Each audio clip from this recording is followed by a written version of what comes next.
વરની માને બોલાવો રે, આ તમે ફટાણું તો સાંભળ્યું હશે પણ લગ્ન મંડપમાં. પણ હવે અહીંયા સ્થિતિ એવી થઈ છે કે હવે વરની માએ ગાવું પડશે કે કન્યાની માને બોલાવો રે સરપંચની ચૂંટણીમાં. કન્યાની માં 10 વર્ષથી સરપંચની ચૂંટણીમાં શાસન કરતી હતી અને તેની સામે આ વખતે વરની માં ઊભી હતી, એટલે બંને વેવાણો વચ્ચે ચૂંટણી જામી હતી.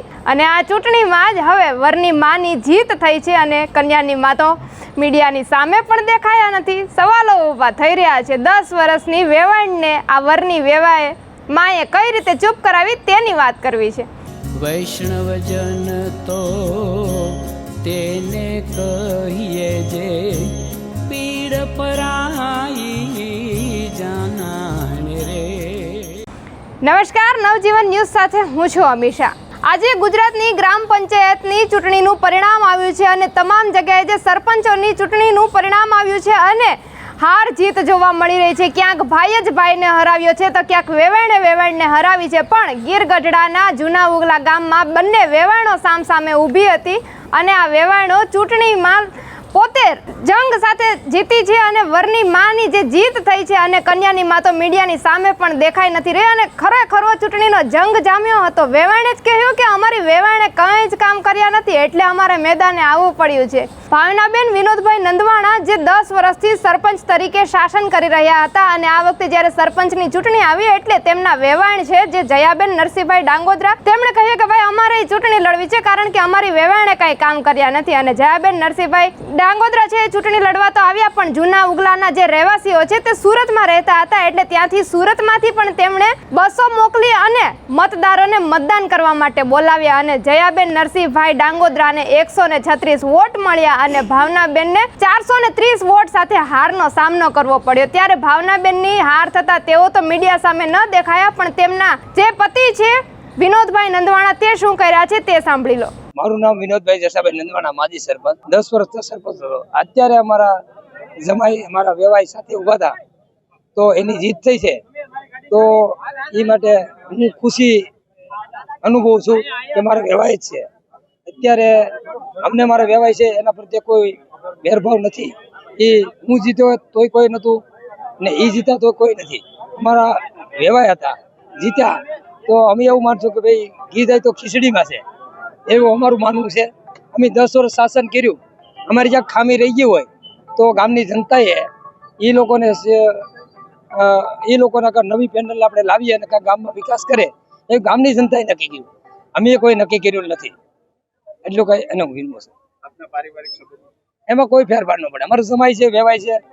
આજે અમે તો 10 વર્ષ રાજકારણ કરીએ છીએ, એમાં 5 વર્ષ એને જાય એમાં અમને કોઈ ફેર નહીં. તમારે તમારી સામે પેનલ ઊભી કરી એવું દુઃખ તો મનમાં રાખતું હશે ને તમને? નહીં, કોઈ જાતનું નહીં. તો ભાઈ સરપંચ કેમ સમરસ ન થવા દીધું? એમાં કોની ભૂલ હતી? સમરસ ન કરી? મારે ગામની સાથે જનતા સાથે હોય ને કે મને સહાય કે ન જનતા સહાય. 10 વર્ષના શાસનમાં જનતાને મારે સુકાતો લેવાનો હતો, મારે રહેવાય નહીં. તમારે નક્કી થઈ ગયું જનતા તમને ચાહતી નથી એવું? હા, જનતાનો સહાય મને નક્કી થાય, જનતા મને નથી ચાહતી નક્કી થાય. તો આ હતા વિનોદભાઈ નંદવાણા. તમે તેને પણ સાંભળ્યા કે તેમણે કહ્યું કે ભાઈ ઘી ઢોળાયું તો ખીચડીમાં જ છે, ગમે એમ તો એ અમારા વેવાણ છે ને અમને હારનું કોઈ દુઃખ નથી. ત્યારે હવે જેમની જીત થઈ છે જયાબેન નરસિંહભાઈ ડાંગોદ્રા, તમે તેને પણ સાંભળી લો કે શું કરી રહ્યા છે તે. જયાબેન, તમે આ ચૂંટણીમાં જીત્યા છો, કેટલા મતે જીત્યા? અમે 706 મતે. તમારા સામે કોણ? તમારા વેવાણ? અમારા વેવાણ હતા. હવે તમે ગામના વિકાસની વાત જ્યારે કરતા હતા 2 દિવસ પહેલા કરતા હતા, કોઈ કામ નથી કર્યા? હા, એને કામ નથી કર્યા. હવે અમે કામ બધાય કરશું. જીતા પછી કોઈ મનદુખ? નહીં, કાંઈ નહીં, કશું નહીં. અમે જાહું આવશું. અમે અહીંયા દીકરી દીધી. અમારે વિકાસના કામ બધાય કરવાના છે, રસ્તા રોડ બધા. તે લોકોનું 10 વર્ષથી શાસન હતું. હા, મેદાનમાં તમારે આવવું પડ્યું તમારી વેવાણ સામે. હા, આવવું પડ્યું કે અમારું ગામ બહુ પાછળ રહી ગયું હતું એટલે અમારે આવવું પડ્યું. અમારા ગામનો કોઈ વિકાસ નતો. અમારે 12 ગામડા છે, એમાં અમારા 12 ગામડા બધા આગળ થઈ ગયા. અમે બહુ પાછળ રહી ગયા હતા. અમારા લોકોને એક પણ બે સભ્ય પણ ન જીતો, તમારા વેવાઈની પણ હાર થઈ છે, શું કહેવું? પણ અમારા બધા સભ્ય મજબૂત હતા. એમ અમે એને કીધું હતું કે તમે મત કરાવીને અમને આપી ગયો તો એ કે નહીં, અમારે ચૂંટણી લડવાની છે. તમારા વેવાણ આજે કાઉન્ટિંગ હતું પરંતુ આજે દેખાણા નહીં. હવે એ તો કેમ ન આવ્યા હવે કેમ ખબર પડે? એને ખબર નથી કે હું હારી જવાની છું તમારા વેવાણ. એને ખબર પડી જાય. હવે બેન ઇલેક્શન તો પૂરું થઈ ગયું છે, સંબંધોની વાત કરીએ તમારા તો કેવા રહેશે? અમારે હારા રહે છે ભાઈ. અમારે તો દીકરી અહીંયા પરણાવવાની છે. હા, હું આવશું, બધું કરશું. અમારે કાંઈ વાંધો જ નથી. હવે બેન, ગામનું પેલું કામ શું તમે કરશો? પેલું કામ રોડ કરશું, પાણી નથી વ્યવસ્થા એ કરશું, અમારે થાંભલે ક્યાંય લેટ નથી એ કરશું, અમારે સમસાણમાં ઘોડી નથી એ કરશું.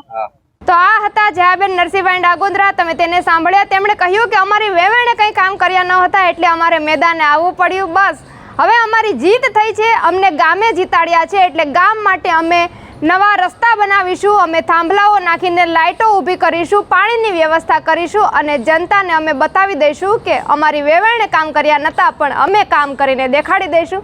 આ બંને વેવાણ વચ્ચે તમારું શું કહેવું છે? કમેન્ટમાં તમારા પ્રતિભાવો ચોક્કસથી જણાવજો. પલ પલની અપડેટ મેળવવા નવજીવન ન્યૂઝ જોતા રહો.